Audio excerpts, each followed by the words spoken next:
জীবনের মাও জীবন করে বাড়ি হ্যাঁ লক করে মাখছিনি ও লক্ষণের মা তাহলে মরে আছে ও ভারতে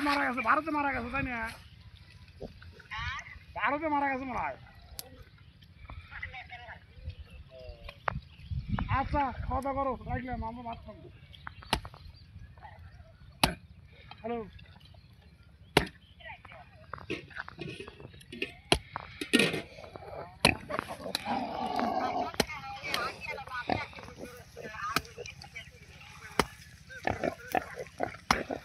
আমাকে জগাই দাদু না তুমি আমাকে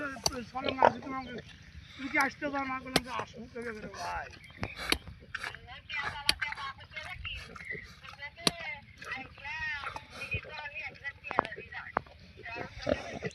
আর শাশুড়ি করতে গোপাল